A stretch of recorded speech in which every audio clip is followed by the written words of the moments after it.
Hello students, welcome to my channel Chauhan DG classes. जैसा कि मैंने आपको कहा था, जुलाई माह के हम करंट अफेयर्स लेकर उपस्थित होंगे। तो आज हम जुलाई माह के 20 प्रश्नों का सेट लेकर उपस्थित हुए हैं। तो चलिए आज हम शुरू करते हैं जुलाई माह के करंट अफेयर्स। पहला क्वेश्चन है, पीसी महालनोबिस पुरस्कार 2020 किसे दिया गया है? इसका उत्तर है सी रंगराजन। 2020 का पीसी महालनोबिस पुरस्कार सी रंगराजन को दिया गया है। सी रंगराजन 12वें वित्त आयोग के अध्यक्ष भी रह चुके हैं और 19वें गवर्नर रह चुके हैं आरबीआई के, और उन्हें 2014 में गरीबी रेखा बीपीएल आयोग का अध्यक्ष भी बनाया गया था। सी रंगराजन ने अभी हाल ही में एक पुस्तक लिखी है जिसका नाम है counting the poor in India. इसके अलावा 3 नामों पर भी अपने को विचार करना चाहिए। सुरजीत सिंह देसवाल आईटीबीपी के अध्यक्ष हैं। आईटीबीपी अभी हाल ही में चर्चा में है और भारत और चीन संघर्ष में इसकी महत्वपूर्ण भूमिका है, इसलिए इसके अध्यक्ष का नाम अपने को ध्यान में रखना चाहिए। जी सतीश रेड्डी डीआरडीओ के अध्यक्ष हैं। डीआरडीओ रक्षा मंत्रालय के अधीन कार्य करता है। रघुराम राजन भूतपूर्व आरबीआई गवर्नर थे। ये 23वें गवर्नर थे आरबीआई के। दूसरा प्रश्न है, भारत के वर्तमान में सॉलिसिटर जनरल ऑफ इंडिया कौन है? इसका उत्तर है तुषार मेहता। सॉलिसिटर जनरल का उल्लेख संविधान के अनुच्छेद 76 में किया गया है। यह महान्यायवादी अर्थात अटॉर्नी जनरल का सहायक होता है, उन्हें कानूनी सलाह देता है। इसका कार्यकाल 3 वर्ष का होता है। इसमें जो अन्य नाम दिए गए हैं उसमें के वेणुगोपाल महान्यायवादी अर्थात अटॉर्नी जनरल ऑफ इंडिया हैं। विवेक देबरॉय प्रधानमंत्री के आर्थिक सलाहकार हैं और विमल जुल्का अभी हाल ही में मुख्य सूचना आयुक्त बनाए गए हैं। तीसरा प्रश्न है, ऑपरेशन समुद्र सेतु अभियान किन देशों के बीच चलाया गया? इसका उत्तर है भारत, ईरान और मालदीव। वर्तमान में हम सभी जानते हैं कि कोविड की समस्या चल रही है। भारत सरकार ने ऐसे भारतीयों को पुनः भारत लाने का प्रयास किया है जो कोविड प्रभावित देशों में रह रहे हैं। उसी के लिए ऑपरेशन समुद्र सेतु अभियान चलाया गया था। इसमें नौसेना का उपयोग किया गया था। इसके अंतर्गत नौसेना ने अपने जहाज़ों के माध्यम से ईरान, मालदीव और श्रीलंका में फंसे हुए भारतीयों को पुनः भारत लाने का कार्य किया था। इस अभियान के अंतर्गत श्रीलंका को भी जोड़ा गया है, लेकिन उत्तर में श्रीलंका नहीं दर्शाया गया है, लेकिन आपको श्रीलंका के बारे में ध्यान रखना है। चौथा प्रश्न है, विधान चंद्र राय का जन्मदिन किस राष्ट्रीय दिवस के रूप में मनाया जाता है? इसका उत्तर है राष्ट्रीय चिकित्सा दिवस। भारत में विधान चंद्र राय का जन्मदिन डॉक्टर्स डे के रूप में मनाया जाता है और डॉक्टर्स डे सभी को पता है 1 जुलाई को मनाया जाता है और उसका संबंध विधान चंद्र राय से है। विधान चंद्र राय स्वयं भी पेशे से चिकित्सक थे और आगे जाकर वो पश्चिम बंगाल के मुख्यमंत्री बने। इन्हें 1969 में भारत रत्न भी प्रदान किया गया है। डॉक्टर्स डे 1 जुलाई को मनाया जाता है। 2020 की डॉक्टर्स डे की थीम थी लेसन द मोर्टेलिटी ऑफ कोविड-19। पांचवा प्रश्न है, भारत ने पासैक्स सैन्य अभ्यास किस देश के साथ मिलकर के किया है? इसका उत्तर है जापान। वर्तमान समय में विभिन्न देश आपस में सैन्य ताकतों को बढ़ाने के लिए, सैन्य सहयोग को बढ़ाने के लिए सैनिक एक्सरसाइज या सैन्य अभ्यास करते रहते हैं। भारत ने भी जापान के साथ मिलकर के यह अभ्यास किया है। यह अभ्यास मलक्का जल संधि में किया गया है। मलक्का जल संधि प्रशांत महासागर और हिंद महासागर को आपस में जोड़ती है तथा मलेशिया और इंडोनेशिया को अलग करती है। यहाँ एक मुख्य बात यह है, जल संधि या स्ट्रेट या जलडमरू उसे कहा जाता है जो 2 बड़े जल क्षेत्रों को जोड़ता है और 2 स्थल क्षेत्रों को अलग करता है। मलक्का जल संधि का एशिया में महत्वपूर्ण योगदान है, इम्पोर्टेंस है, क्योंकि यहाँ से चीन, जापान आदि देशों में व्यापारिक जहाज़ आते जाते रहते हैं। भारत और चीन के बीच जो संघर्ष चल रहा है उसमें यह जलमार्ग बहुत महत्वपूर्ण है। आजकल टीवी आदि में चर्चा इस जलमार्ग की है क्योंकि यहीं से चीन का सबसे अधिक निर्यात और आयात होता है। पासक्स को पासिंग एक्सरसाइज कहा जाता है। इस जलमार्ग को नक्शे के माध्यम से भलीभांति समझा जा सकता है। आपको नक्शे में दिखाई दे रहा है जो लाल लाइन जा रही है वो स्टेट ऑफ मलक्का या मलक्का जल संधि है। इसकी बाईं ओर हिंद महासागर दिख रहा है जहां भारत का नक्शा है, और इसके दाईं ओर ऑस्ट्रेलिया दिख रहा है जो प्रशांत महासागर में है। इस प्रकार ये जल संधि प्रशांत और हिंद महासागर को जोड़ती है और बीच में से एक संकरा रास्ता बनाती है जिसके ऊपर की साइड मलेशिया है और नीचे की साइड इंडोनेशिया है। नेक्स्ट प्रश्न है, अमित पंघाल का संबंध किस खेल से है? इसका उत्तर है मुक्केबाजी। अमित पंघाल हरियाणा के मुक्केबाज हैं जिन्हें अभी हाल ही में AIBA के द्वारा 52 किलोग्राम वर्ग में विश्व मुक्केबाजी रैंकिंग में प्रथम स्थान दिया गया है। AIBA की फुल फॉर्म है इंटरनेशनल बॉक्सिंग एसोसिएशन। इसका मुख्यालय लाजेन में है, लाजेन स्विट्ज़रलैंड में है। इसके अध्यक्ष मोहम्मद मौसा हसैन हैं। AIBA प्रतिवर्ष रैंकिंग निकालता है जिसमें अमित पंघाल को 2020 में प्रथम स्थान दिया गया है। नेक्स्ट 7वां क्वेश्चन है, स्विगी मनी डिजिटल वॉलेट किस बैंक ने शुरू किया है? यह ICICI बैंक के द्वारा शुरू किया गया है। स्विगी एक फूड ऑर्डर और डिलीवरी करने वाली कंपनी है जो सभी जानते हैं। स्विगी से ऑर्डर करके फूड मंगाते हैं। स्विगी ने ICICI के साथ टाई अप करके यह डिजिटल वॉलेट सिस्टम शुरू किया है। इसके लिए API का उपयोग किया जाता है। API को एप्लीकेशन प्रोग्राम इंटरफेस कहते हैं।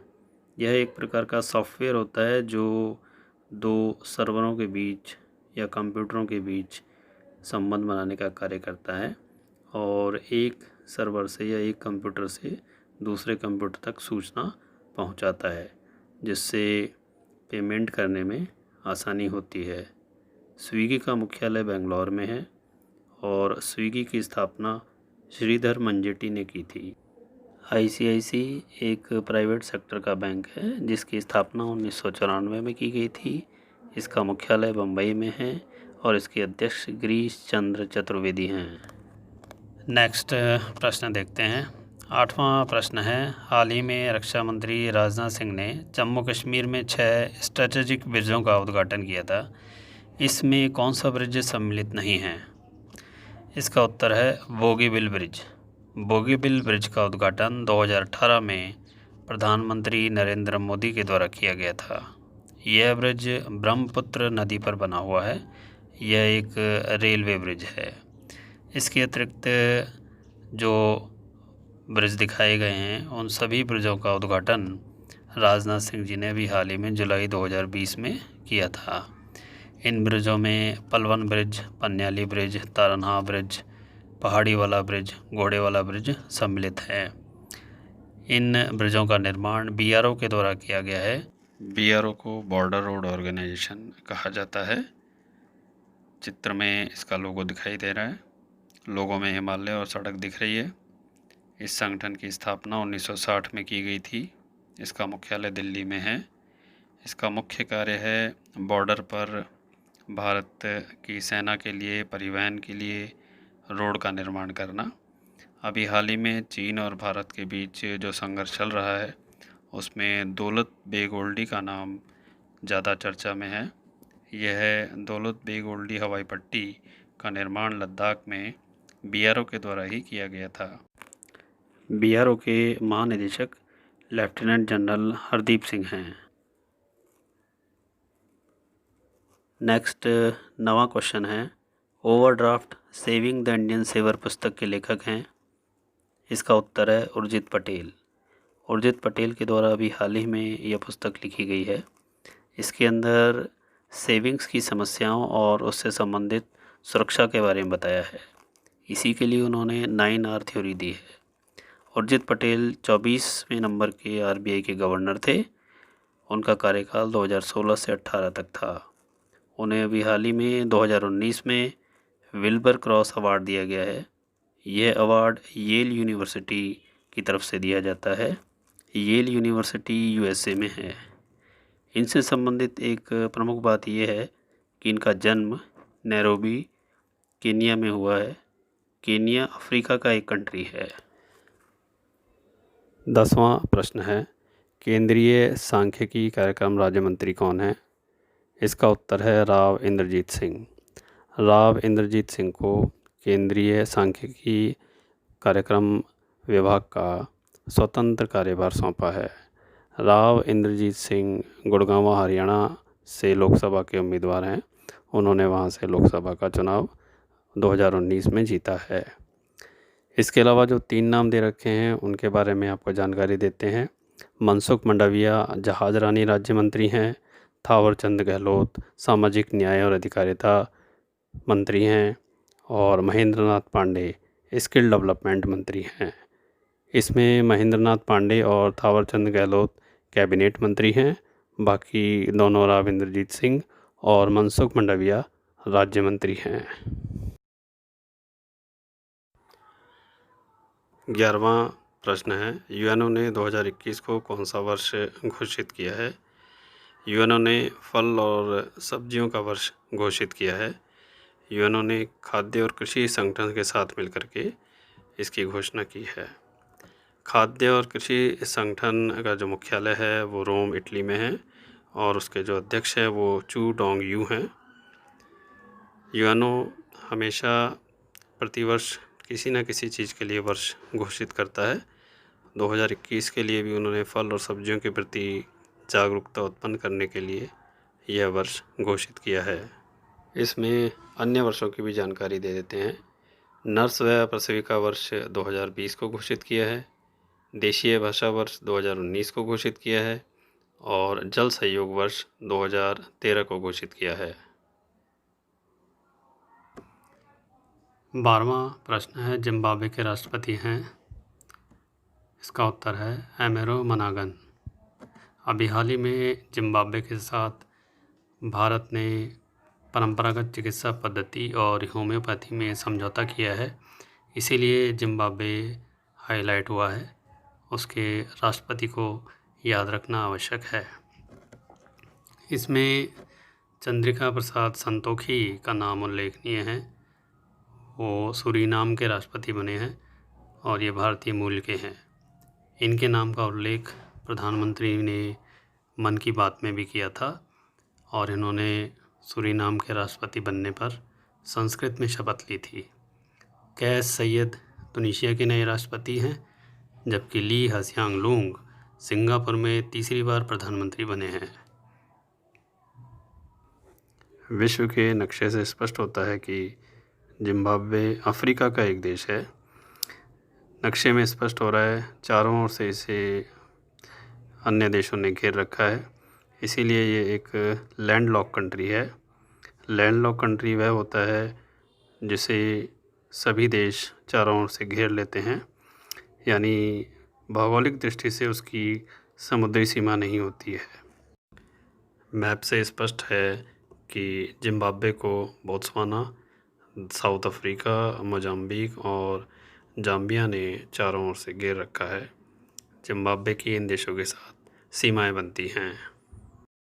13वां क्वेश्चन है, हाल ही में होप मंगलयान मिशन किसने लॉन्च किया है? इसका उत्तर है संयुक्त अरब अमीरात। अरब देशों का पहला कंट्री है संयुक्त अरब अमीरात, जिसने अभी हाल ही में जुलाई 2020 में मंगल ग्रह पर अंतरिक्ष यान भेजा है। विभिन्न देशों के द्वारा मंगल ग्रह पर खोज के लिए यान भेजे जा रहे हैं। भारत ने, अमेरिका ने और चाइना और रशिया ने भी इसके खोज के लिए अंतरिक्ष यान भेजे हैं, लेकिन अरब देशों में ये पहला देश है जिसने अंतरिक्ष यान भेजा है। इसके साथ ही एक और विशेष बात है, अरब कंट्री में यूएई या संयुक्त अरब अमीरात पहला देश बन गया है जिसने परमाणु ऊर्जा संयंत्र की स्थापना की है। उसका एक प्रसिद्ध परमाणु ऊर्जा संयंत्र भी हाल ही में बनाया गया है, जिसे बराक परमाणु ऊर्जा केंद्र कहते हैं। एग्ज़ाम की दृष्टि में ये बराक परमाणु ऊर्जा केंद्र संभावित रूप से पूछा जा सकता है। यूएई की राजधानी आबू धाबी है और इसके राष्ट्रपति हैं खलीफा बिन जायेद। 14th क्वेश्चन है, ओफेक 16 जासूसी उपग्रह किसने छोड़ा है? इसका उत्तर है इज़राइल। अभी हाल ही में जुलाई में इज़राइल के द्वारा यह जासूसी उपग्रह छोड़ा गया है। इज़राइल के राष्ट्रपति रियूवेन रिवेनी हैं और प्रधानमंत्री बेंजामिन नेतन्याहू हैं। इज़राइल को विश्व के नक्शे से समझते हैं। नक्शे में जो दिखाया जा रहा है, जो वाइट कलर है वो इज़राइल है और उसके बाईं तरफ मेडिटेरियन सी भूमध्य सागर है और इसके दाईं तरफ अरब देशों ने घेर रखा है। इसके ऊपर लेबनान है, उसके नीचे सीरिया है, इधर जॉर्डन है और यहाँ मिस्र है। यरूशलेम इज़राइल की राजधानी है जो ईसा मसीह का जन्म स्थान है। ये इसके मध्य में है।